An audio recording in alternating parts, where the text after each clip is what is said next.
Good morning. Welcome. It's the second Sunday in Advent. And we get to light 2 candles today.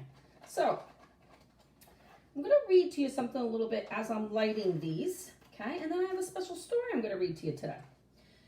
The things we get for Christmas don't last as long as the things that we get from Christmas. We'll finish our Christmas treats or our toys and our candy and we get bored with them. But the things that we get from Christ for Christmas, they stay with us always. Hope, peace, joy, love, they go with us through our whole life. So why do we light Advent candles? Well, we light them to prepare our hearts for the coming of Christ. The first candle that we lit last week was the candle of hope. So I am going to light the candle of hope. Jesus is our hope. He died on the cross to save us and give us everlasting life. The light of hope shines in the darkness, and the darkness has never put it out. We light the candle for hope, which is that one, right? And the second candle that we light is the candle of peace. And that, sorry. It's in reverse order here than what I thought it was. Okay, so there is the candle of peace. There we go. This is sometimes called the John the Baptist candle. For unto us a child is born, and to us a son is given, and the government shall be upon his shoulders, and his name shall be called Wonderful Counselor, Mighty God, Everlasting Father, Prince of Peace. Jesus is our peace, and his peace is deep within us. It reaches out to friends and strangers and brings justice to our world. So I found this story that I would like to read to you today, and it's kind of goes right along with the idea of strangers and bringing justice and bringing peace to the Christ child. So the book I found, it was in our church library, and it's called A Gift for the Christ Child, A Christmas Folk Tale by Linda Schlafer and illustrated by Anne Wilson. And the pictures are really beautiful. So I'm going to come up a little closer so that I can read this to you.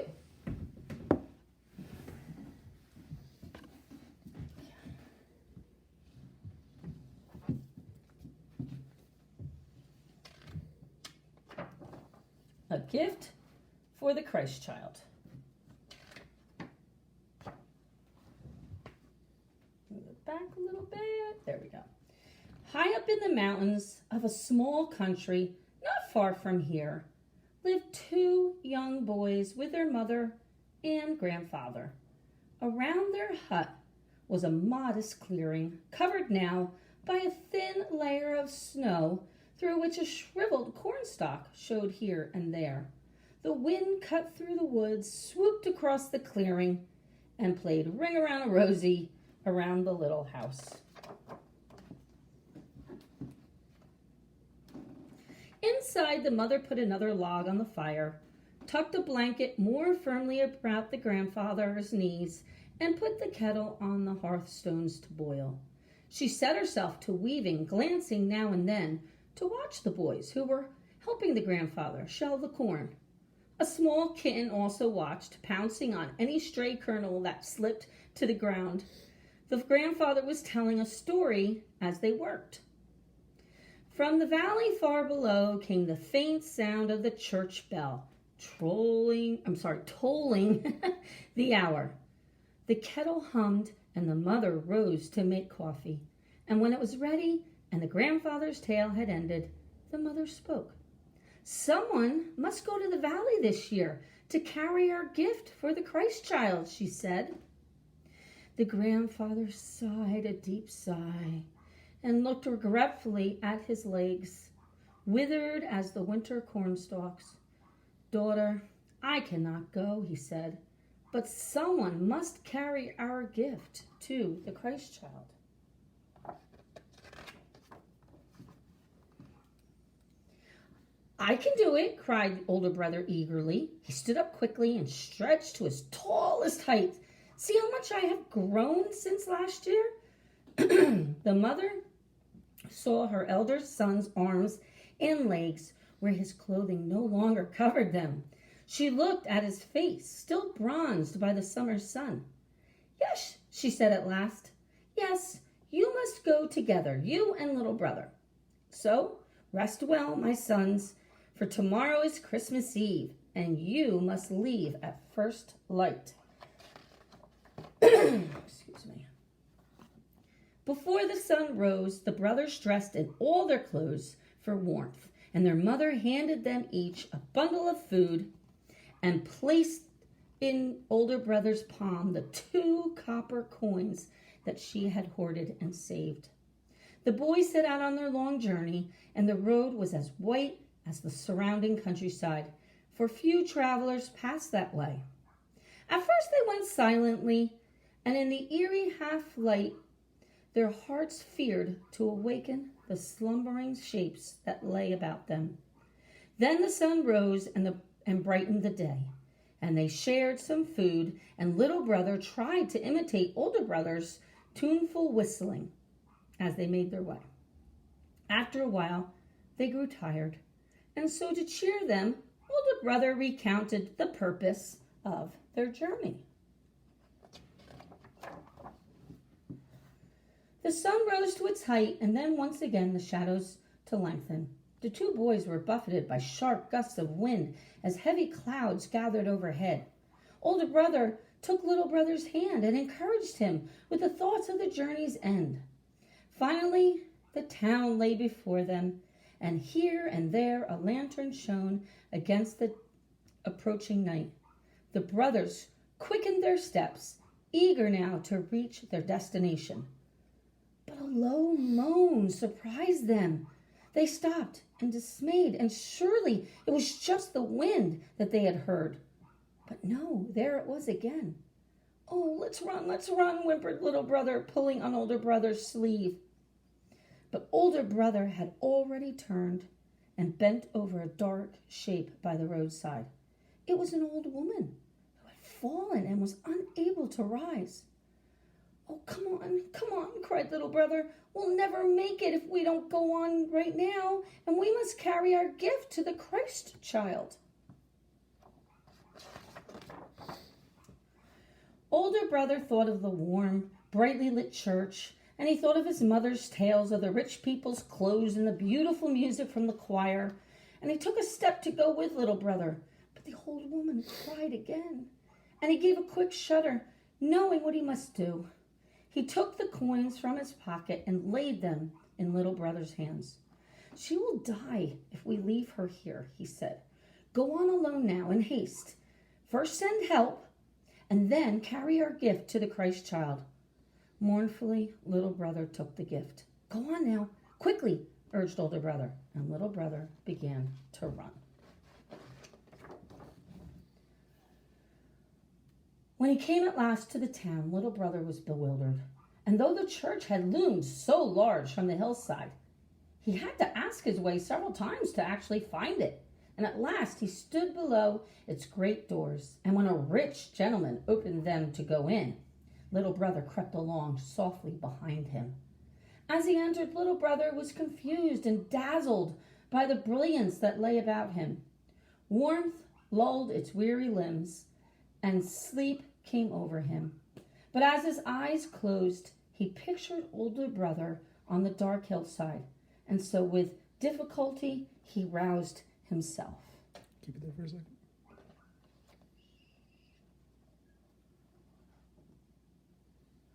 All of the people who came and went seemed much too important to be troubled by such a poor, small child. Yet little brother knew he must find help. So he tugged timidly at the coat of a man who stood nearby. The man shrugged him off impatiently. Disappointed, little brother tried another person, and then yet another, And finally, a man who looked poorer than the rest bent his head down kindly to see what little brother would say. When he had heard the boy's tale, the man motioned to a friend and went out quickly into the cold, dark night.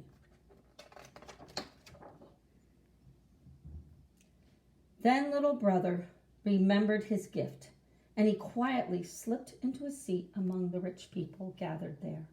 There was singing, and the little boy wondered if the angels themselves made music sweeter than that choir. He stared at the great rows of candles and the richly embroidered tapestries in that fine church. The time came for the gifts to be carried to the altar. One by one, the people rose to present their gifts, and everyone strained to see which marvelous offerings there would be given. One man brought a bag that glittered with shining gold pieces. A woman cast down her rich furs, and another presented a casket of jewels. Little brother grew fearful of carrying his poor gift to the Christ child among such splendor. Surely he will be offended by such a mean gift, the boy thought, and he held back. But then he remembered his mother and his grandfather high on the mountains, and he remembered the gift that he carried. And he thought of older brother who could not be there to carry the gift himself as he had wished. With new determination, he left his seat to lay his gift by the altar.